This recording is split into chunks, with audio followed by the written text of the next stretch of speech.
galaxies in the universe. But of course, that's absolute nonsense. The title is completely phony. It's just to attract your attention. And it means nothing whatsoever. So, I assembled 51 galaxies in this book, which came out at the end of last year. And I intended to have 50 galaxies, nice round number of 50. But being a mathematician, I miscounted. And I came up with 49. And so I thought, damn, I have to do another one. So I did one more. I spent another week doing another galaxy. And then I counted them up again, and I got 51. So this is a very bad look for a mathematician. So there's 51 galaxies. It's a good problem, though. I'll discuss a few tonight, just a few, and I go into detail in the book, and everyone has a beautiful picture from Hubble or from ESA. And tonight we'll just hit the highlights of a few. The book is dedicated to Beatrice Dennis Lee. She's from New Zealand. She's a very well-known cosmologist and did very significant work on galaxy evolution.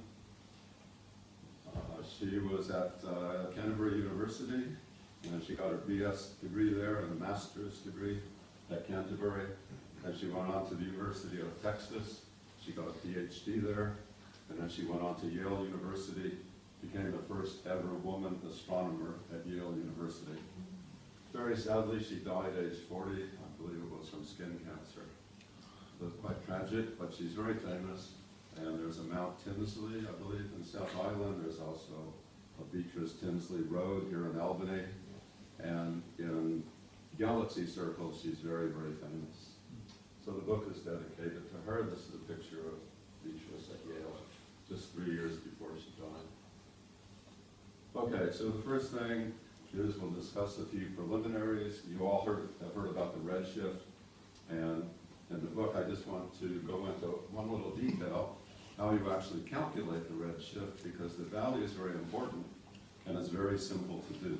It's just a little bit of arithmetic, nothing more than the simplest arithmetic, and we have to look at the spectrum.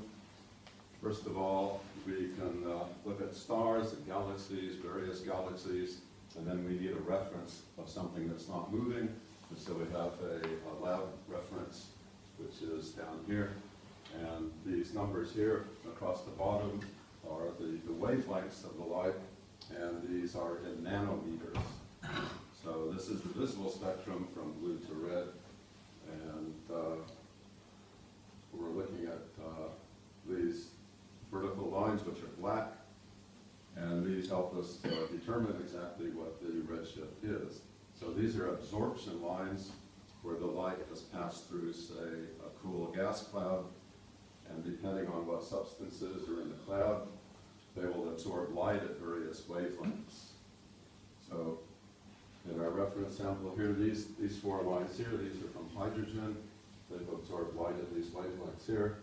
And this one as well, that's hydrogen. And this one here at 656 nanometers, that's also hydrogen. This one's important because when you have ionized hydrogen, then you get emission at this particular spot, and you get red light. And we'll see some of that red light at 656 nanometers later. So we look at these lines and we see where they are in various regions of the sky. And so in particular, we'll look at this 4th one. They all move the same amount.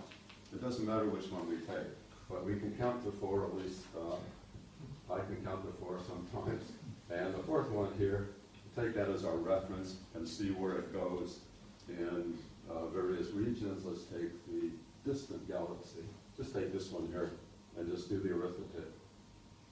If we had the scale printed out down here, this would be 434 nanometers, this line of hydrogen. So we look at this line here, and then the distant galaxy, we count 1, 2, 3, 4. Here's the line here. And, there it is up there. And we look and see exactly where it is on the scale across the bottom. So if we look at it and we measure it, it turns out to be 485 nanometers. Okay? This is 500, so it's 485. next row. The distant galaxy. Is that 485? No, but it's the next row, the distant galaxy is the second from top. That's right, yeah, I'm looking at the wrong gap. Sorry, I can't see that far. I reached that. So, yeah, should be a 485, because I have 485 there. Something's a 485. This one's a 485. So we have to go straight down here. We measure it as 485, because there's 500 right there. This is 496. That's also hydrogen. So we look at 485, and that's how far it has moved in this distant galaxy up there. And so what we do to compute the redshift is simply subtract 485, the shifted wavelength, minus the stationary wavelength, and divide by the stationary wavelength. It's just a measure of how far physically the wavelength is shifted, okay, in our distant galaxy. And we do the subtraction, which you can do, and this is whatever 51 nanometers divided by that is this, okay? That is the redshift. It's just a fraction, a decimal fraction. Now what we do is we use one simple equation. What does the redshift tell us? This is the velocity of recession along a radius from the Earth, along a radial line, and we multiply that redshift Z times c, which is the velocity of light. And we'll take this as a nice round number for the velocity of light. This is about 7.5 times around the Earth in 1 second. And so if we multiply c times z, we'll end up with 35,000, and then we get kilometers per second. That's the velocity of this galaxy receding in a radial line from the Earth. So if the velocity is cz, the z is what? The z is really just the fraction of the speed of light, essentially 11.75% times the speed of light is the velocity. So that's what the redshift is. It's just a fraction of the speed of light, the object is moving away. Okay? So keep this number in mind, 35,250. So that's a little bit of mathematics we've all just learned, I hope, or you already knew. This is the famous formula, and it works for low values of z, and that's where we'll be most of the time. Now, one other little formula. This is due to Hubble. With Hubble, 1929. It's not really due to Hubble, but we'll get to that. And we've already worked out the velocity, right?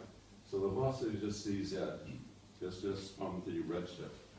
And Hubble had the data from a couple of people, Besto Slipher and Henrietta Leavitt, who worked out distances. So Leavitt worked out distances using Cepheids, and Slipher worked out velocities using redshift. So Hubble had velocity, he had distance from these two people, and then he just plotted them on a graph, a simple graph like this, distance this way in megaparsecs. You know, parsecs, 3.26 light years is 1 parsec. So this is millions of parsecs, and this is velocity, kilometers per second. So Hubble plotted this and found they all line on a straight line. Again, a simple relationship. V equals hd. You can forget the subscript. Okay, so it's V equals hd. And that's the relationship between the velocity here and the distance here. And as you can see, the further you go out in distance from our solar system, the faster everything's moving. The faster the velocity of recession of all the galaxies. The slope of this line, from high school geometry or whatever, just the slope, the steepness of it, is Hubble's constant h, and there's various values between 67.8 and 73, and if you look at Planck data, it says it's this number, Hubble data says it's that number. So we could take 70 as about an average, okay?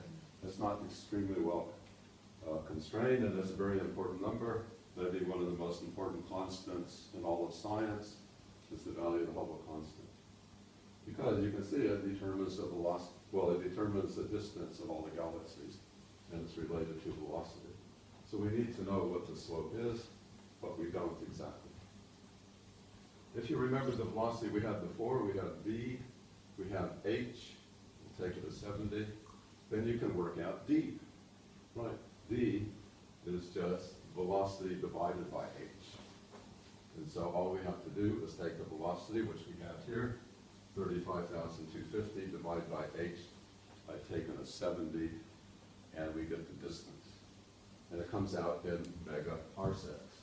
So it's millions of parsecs. Multiply this by 3.26. We get light years. I hate parsecs because it's like, I don't know, I just don't like it. Yeah, light years. If you grew up with light years, astronomers love parsecs, and everybody else loves light years. It's 1.6 billion light years distance.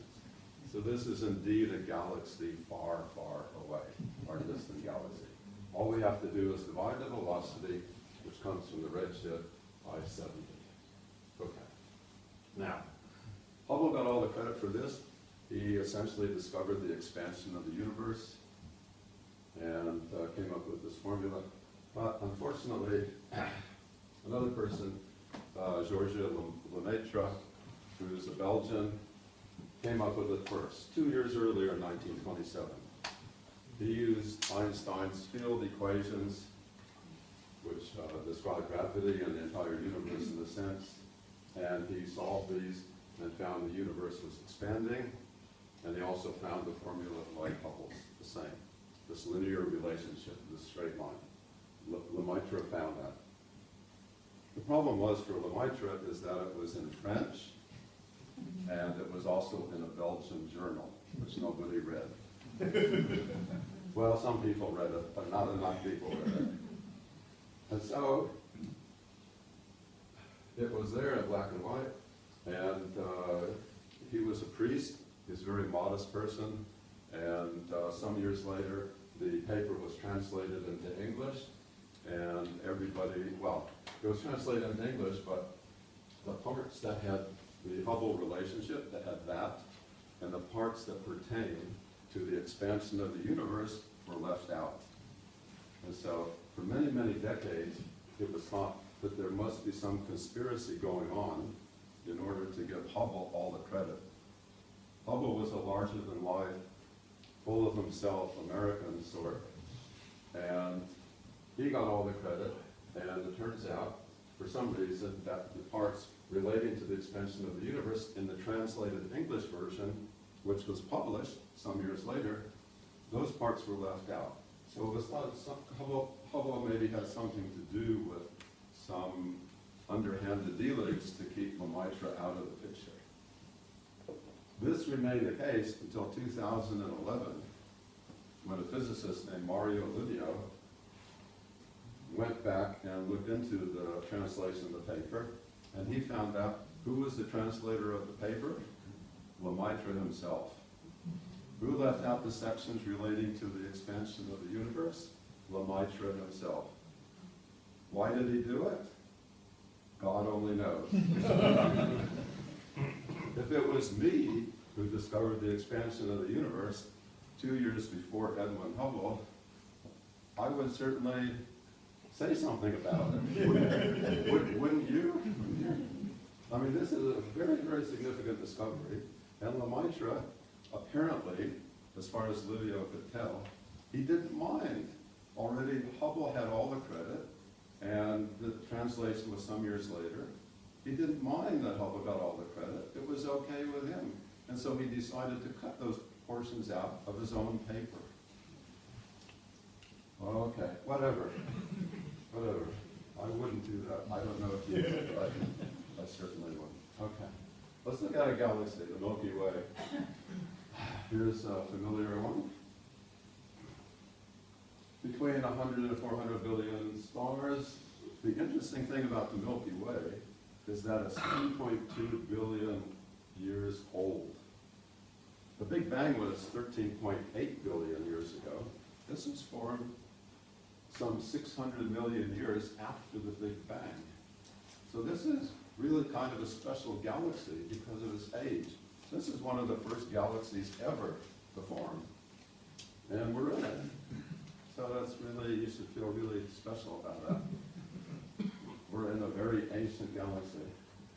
It's about 150,000 light years across. The The size of it varies a little bit depending on who does the studies, and of course it's hard to know where the galaxy ends and so forth. It has a bit of a ripple structure. It's been distorted by encounters with dwarf galaxies and the like. There are a number of dwarf satellite galaxies that orbit along with the Milky Way, orbit around it. And it has a bar. It's called a barred spiral. You all know that. But it's also got what's called a pseudo-bulge. And a pseudo-bulge is opposed to a classical bulge. And a pseudo-bulge is, this is thought from the latest research that I was able to ascertain, that was kicked up from the bar, from the formation of the bar. Stars were kicked up, and this formed this kind of artificial bulge where the stars are actually going all around in the same direction as the other stars in the disk. For a classical bulge, this is a classical bulge, but for an astronomical classical bulge, the stars are going in random directions, and it's thought that they have been formed due to the merger of galaxies, like the Milky Way would have merged with other galaxies and produce a classical bulge, but it didn't. But some galaxies have. So this is a pseudo-bulge, and it's a little bit different from the classical bulge, although they can look similar. Chris Benton has told you there's a supermassive black hole at the center. They're at the center of most galaxies. And it's not very impressive. It's 4.3 million solar masses. We'll see much bigger supermassive black holes. But they're called supermassive, SMB8, so supermassive black holes. That's still pretty big, 4.3 million solar masses. And the solar system is out here, is the sun, about 26,000 light years from the center. And we've been around the center of the galaxy about 20 times already. So time passes quickly. Now, we have some neighbors, as you all know. You just have to look up in the sky. That's the great thing about being in the southern hemisphere. You just look up, and here you've got the large and small Magellanic Clouds. Now, there are a number of dwarf galaxies that are going around the Milky Way that are closer. So these are not our nearest neighbors. They're almost our nearest neighbors. But there's the Canis Major dwarf galaxy is much closer, and there's another Sagittarius dwarf closer. But these are close enough. Close, only 160,000, 200,000 light years away. That's very close. So we have a disrupted barred spiral. This looks like remnants of a bar in the large Magellanic Cloud and a dwarf irregular in the small cloud. And it's always been thought that these were satellites, like the Canis Major dwarf galaxy. These two were thought to be satellite galaxies. They're orbiting around the Milky Way, or orbiting with the Milky Way. But recent research has shown that these are just, they've just recently appeared, and these are on a first-time passage to our vicinity. So we're actually kind of lucky that we can look up now and see these two clouds because they haven't always been there.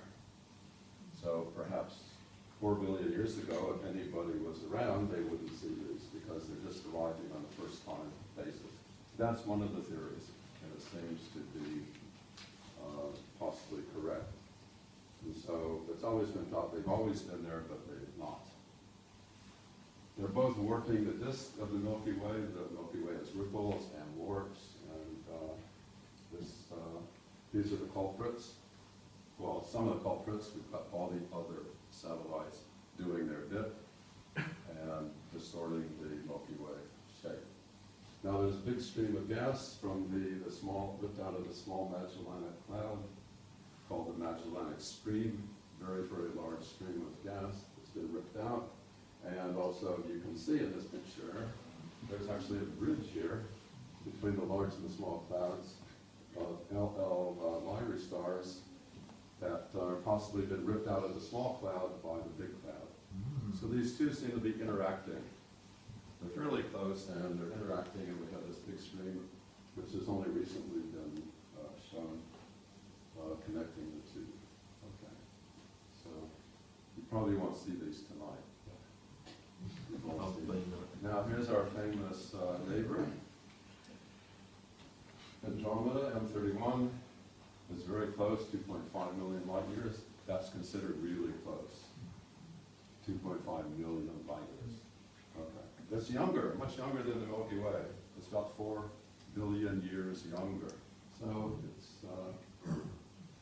not really the age, and unfortunately in 4 billion years we're going to embrace each other. And the Milky Way and Andromeda are coming together on a collision course. So none of us will be around to see what happens, and maybe nobody will be around to see what happens. In 4 billion years, the Earth could be toast. I mean, it might be toast in another 50 years. At the rate we're going, it'll be toast. So we don't have to worry. Andromeda has many companion satellite galaxies. Here's M110, this one here, M32 up there, and they're both dwarf elliptical galaxies. The elliptical galaxies can be spherical because the sphere is an ellipse, the special case of an ellipse. So that looks fairly spherical, but it's an elliptical galaxy. Now here's an interesting picture. This was taken by the Spitzer telescope, which looks at galaxies in the infrared. And you can see there's these like nested rings here. And the spiral arms seem to have become concentric rings in a kind of grainy sense. And this could be from satellite interaction, the fact that the rings have gotten wound up in this fashion. You can see there's a bit of distortion out here too from this ring here. It's gotten pulled out. And this could be from M32 actually passing through Andromeda. So that does happen. Satellite galaxies can pass right through the plane of another galaxy. When that happens, you get interesting effects. So it's about 100 million solar mass black hole at the center, which is much bigger than the one we have. But again, it's not the biggest, we'll see. And it also has double nucleus. There's two clusters of stars at the core of the galaxy, giving it a double nucleus appearance. So it's quite beautiful. Everybody, I'm sure, has seen this sort of picture. It's one of my favorites. Okay. Now, here's another beauty we've all seen before, M31, Whirlpool. This was discovered by Messier, and he had this wonderful assistant, Messiaen. And Messier discovered the large one, M51A, and then Messiaen discovered M51B. And they're linked, obviously, you can see there's a bridge of material linking the two. Eventually, these two are going to merge. That one's going to be toast. They're going to merge into a single galaxy. Okay, they're actually very close. And you can see these bright red regions here on the inner parts of the arms of star formation. This is very close also. 28 million light years is considered one of our neighbors, fairly close. Not a distant galaxy by any means. And it's about a third the size of the Milky Way. So it looks really impressive, but it's not that big. In actual fact, that's what a telescope it is. So this is one of everybody's favorites, so I had to put that in. Now, it was thought that the smaller companion to produce these, the star formation here, it was thought that the smaller companion actually passed through the plane, not through this way, straight through that way, not through the disk itself, but through the plane of M51A. And so the arms are fairly intact, but we have a large amount of star formation. So I'm not sure how they figured that out, but they could have gone all through the plane. That's an unusual approach, but all things do happen out in space. Every possible angle is realized by some galaxies. So for something a bit different, this is M60. This is a giant elliptical, not discovered by Messier or Messiaen, but a German, Gottfried Kobler, 1779, about the same time that Messier, and this is system. We're looking 54 billion light years away. Is getting a bit further out there. And it has a companion. You can see it's got a spiral companion, but the companion is further away. You can see it's not terribly disrupted, and that's because they're at different distances, and there's very little interaction between the two. Okay? And it's supposed to have about 1 trillion solar masses. So this is truly, truly massive, giant elliptical galaxy. Again, it's very hard to tell where the galaxy ends. So this is a guess, which a lot of astronomy is just some intelligent guessing. Now this has a real supermassive black hole, 4.5 billion solar masses, which is 1,000 times the size of the one in the Milky Way. 1,000 times bigger. So that's supermassive. Really is supermassive. Now the interesting thing about this giant elliptical, I mean, elliptical galaxies aren't that fascinating, to be honest. Okay. But this has a little companion, which is right here. This little bit right there is M60 UCD1, ultra compact dwarf galaxy. And it's the densest known galaxy in the universe, extremely dense. Here's a close-up picture of it. And the density is such that between us, the Earth, and Proxima Centauri, 4.3 roughly light years away, our closest neighbor, there would be 1,000 stars like the sun. So if you were on a planet in this little galaxy here, you would have an interesting sky. You have 1,000 suns, all at different distances. So this is quite an amazing little galaxy here. It's a dwarf, and it's ultra compact. Okay, so that's what makes this the elliptical galaxy actually pretty interesting. Okay. Now here's another one, which obviously is interesting because a lot's going on. This is M82, the cigar galaxy, if you want. It looks like a cigar in some sense. And the star formation rate is 10 times the rate of the Milky Way's rate. And the reason is because it had a close encounter with its neighbor, M81. And when you have close encounters, you usually have all hell breaking loose. And you can see all hell has broken loose here. You get high rates of star formation, and you get, in this case, it's bleeding this ionized hydrogen gas. And you can tell that it's ionized hydrogen because it's red. And remember, 656 nanometers is over here in the red light district, right, of the spectrum. And so that's ionized hydrogen. And the interesting thing about this, besides the beautiful picture, is that it contains some ULXs, ultra-luminous X-ray sources, ULX. Astronomers love these little acronyms, ULXs. And it's the brightest pulsar ever detected. And it's X2. X2 is this one here. And there it is. These are the X-rays in pink. X1 is a black hole. And this is, X2 is a spinning neutron star, which is accreting matter, in the same manner as the black hole, accreting matter off a companion. Okay, so it's the binary system, and matter is being accreted onto the accretion disk, and huge amounts of X-rays are being put forth. And it's also a pulsar, so it's not just a black hole. So that's what makes this particularly interesting. It's the brightest pulsar in the universe.